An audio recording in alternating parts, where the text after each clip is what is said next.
What's up, coaches? So in this training, I'm going to show you how to start turning your client case studies into a client generating machine. Because what I found is back in the day, I would get a testimonial from a client and I might post a screenshot of it or a before and after photo with their testimonial as the caption. But those posts on social media, it was hit or miss whether or not they got reach. Like some of the really jaw-dropping physical transformations would get good reach, some wouldn't. And ultimately, it was kind of a one and done post. I'd make the post and maybe a couple people would reach out and be like, hey, how can I make a transformation like that? But then after that, it just kind of died. It ended up getting pushed down the news feed and nobody really saw it anymore.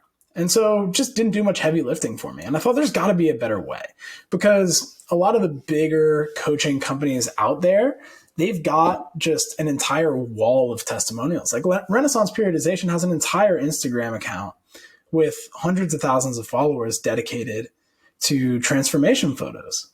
And so how can you as a smaller coach, as an individual coach, compete with that? You know, do you have to have more jaw-dropping transformations? Do you have to have a ridiculous, like Biggest Loser transformation in order to compete with that? Ultimately, it's a losing game to try to compete in terms of having more quantity or better quality than some of the bigger companies. But ultimately, what you can do is you can tell a better story and you can leverage those case studies and put them in front of your prospects at the right point in their journey that it's going to develop the trust and move them over the line towards working with you. So that's what I'm going to teach you how to do today is how to turn your case studies into a client generating machine. So the way that we currently do it is we do live case studies following the CSI case study interview format, which you already probably have if you have started your Facebook group. If you haven't started a Facebook group yet, that's fine. You can do this on your personal wall. But the benefit of doing a live case study is if you have a written testimonial, people might be like, oh, that's fake. You know, I've been seeing some ads pop up in my feed lately where, you know, there's like, oh, you know, this really helped me do this, Martin, or this really helped me do this, Chris. And I'm like, it's easy enough for someone to make that up. And honestly, I have worked with ad agencies before where I get the copywriting back and I'm like, I've never worked with someone named Rebecca, you know, and why is there a testimonial from Rebecca in this ad copy? You know, so I think people are jaded and see written testimonials as being potentially fake. Video testimonials pre-recorded a lot better because you can see you know, the person and you can kind of tell if they're faking it or not. But the thing with live case studies is there's a lot on the line. People are like, wow, you know, Pat's got gusto bringing a, you know, client on. They could say anything. And so there's a higher trust factor to a live case study interview. And so I love doing live case studies. I would recommend doing it in your group if your group is your strategic content area. But right now, if it's just your personal page, that's fine too. So you want to follow this format, the live interview format here, when you're doing that live case study. And the thing is, once we've done it live, we can then leverage it all over the place. So we want to make sure that you're promoting your live case study ahead of time with an engaging story. So we want to tell a little bit and tease the story about the transformation that the person made. And it doesn't have to be a physical transformation. It could be a mental one, especially if that's what your clients are looking for, like more confidence, for example. And you want to promote it, giving them just enough details of the story to get them to think, oh, that person's like me. Maybe I should listen up and see how they made the change. So then I can learn from them and make the change. The story's got to be engaging so that they want to show up and actually watch. And you got to leave some details out. So there's still a little bit of a what's in the box factor. How did Matt do it? Once you've gone through, you've promoted the case study, and then maybe later you might say, hey, would you like to see that interview I did with my client, Matt, who, you know, X, Y, and Z. If so, let me know. Send them the replay. Get as many people's eyes on the live case study as possible. And then from there, you can download that live video and you can add it to your persuasion page. So here's ours. at the moment. So booking in a triage call with us, down below, we've got all of these video testimonials, a bunch of screenshots, more videos, a bunch of screenshots, more videos. And so by adding them to your persuasion page, if you have one, or your booking page, that's one way to really leverage it. The other way, creating a story-based cover image for your video. Let's just pop back down here. So here's one, for example, with Holly. It's like there's an image. Holly's thing was that she moved to Bali. And it's like, I always thought nutrition coaching would have to be a side gig. Now I have about 4 times as many clients as a result, blah, blah, blah, blah. So it's like, it tells the story even if they don't end up watching it, if they're just kind of scrolling through, so that they still see the social proof. The other thing when you've downloaded the live video is you can then cut it up if you want into another testimonial that you can put after somebody's booked in. Like I have this testimonial that I cut up to about 2 minutes long with Courtney that I give to people as homework before they get onto a business audit. And then again, you're kind of putting that social proof in front of them. The other thing you can then do is you can leverage this as an ad. This is actually one of my best performing retargeting ads when you do eventually run some ads, is this video with Courtney here. So that case study's got even more life breathed into it. The other thing that you can then do is and this is huge, once you've got a group, you can add the case study to your group units. So here's the units in the online nutrition coach community. Now, unit 2 is see how coaches have grown their business and quit their jobs, what most of you probably want. And then we've got all of our case studies in here.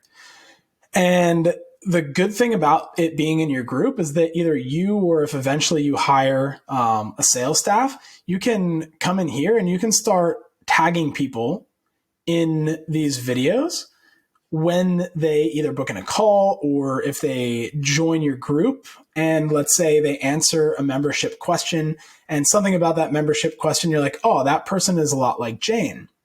So then you might be able to go in and tag them. Like you'll probably see out of these 64 comments, this video was a couple months ago. Internet's being a bit slow, but essentially me and my sales team, we've gone through and tagged people and been like, hey, at Kate, saw that you were interested in scaling your business to 40,000 a month plus. Here's somebody who did it for inspiration.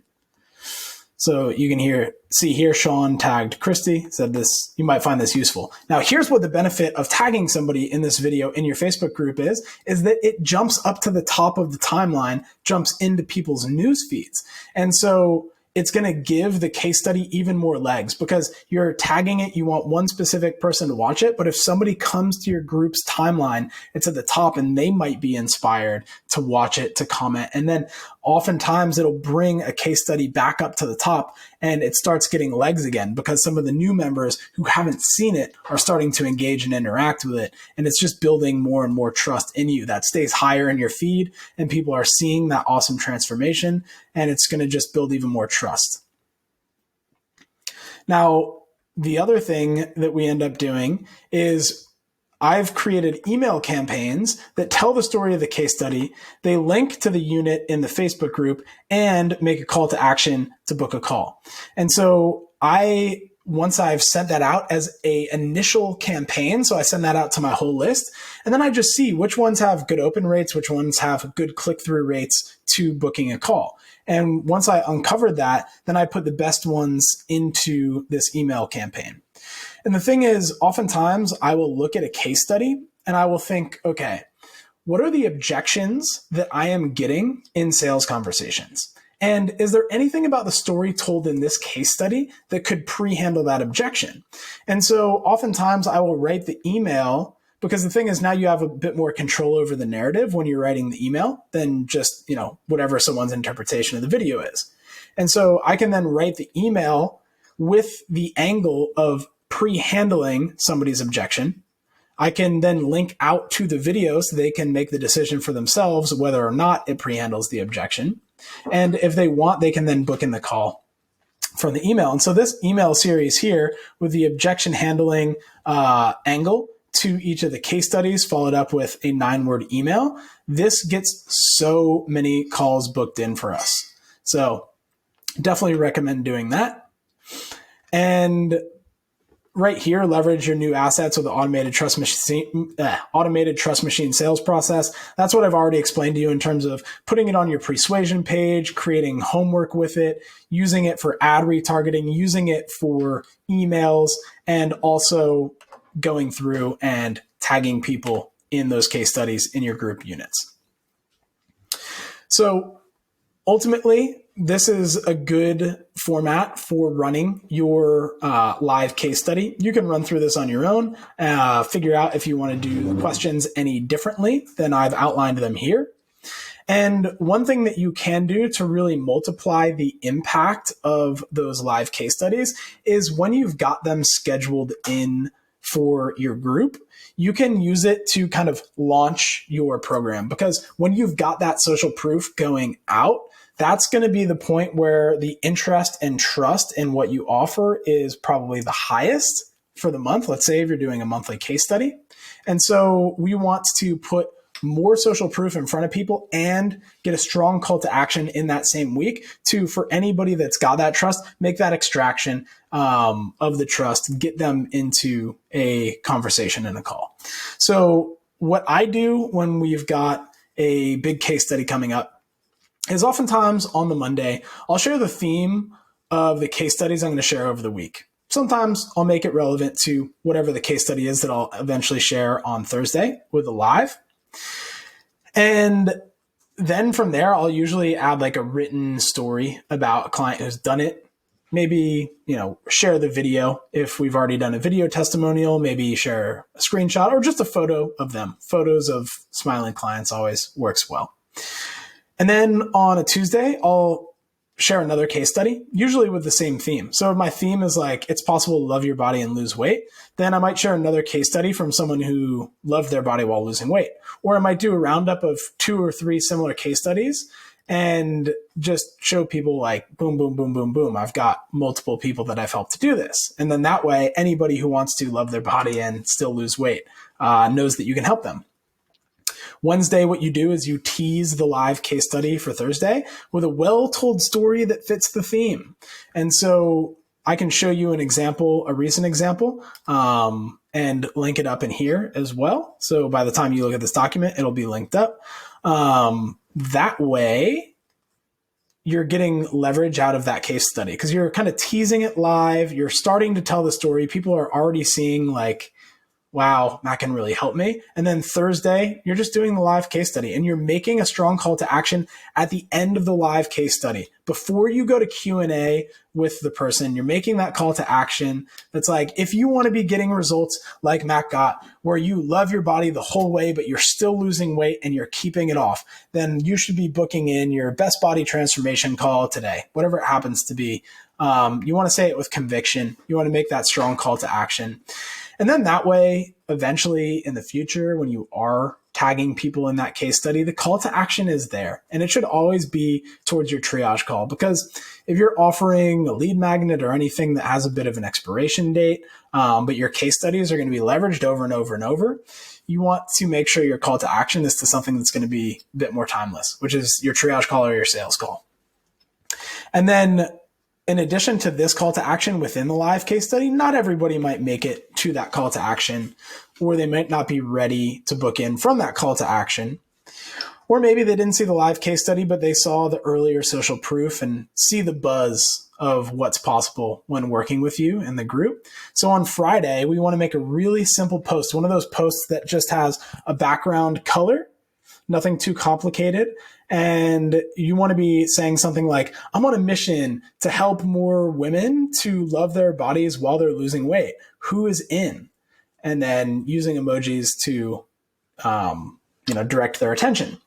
From there, once you've got people who are like, oh, I'd love that, I'm in, then you want to go back into the messaging training if you haven't already and make sure that you are reaching out to them and getting those calls booked in.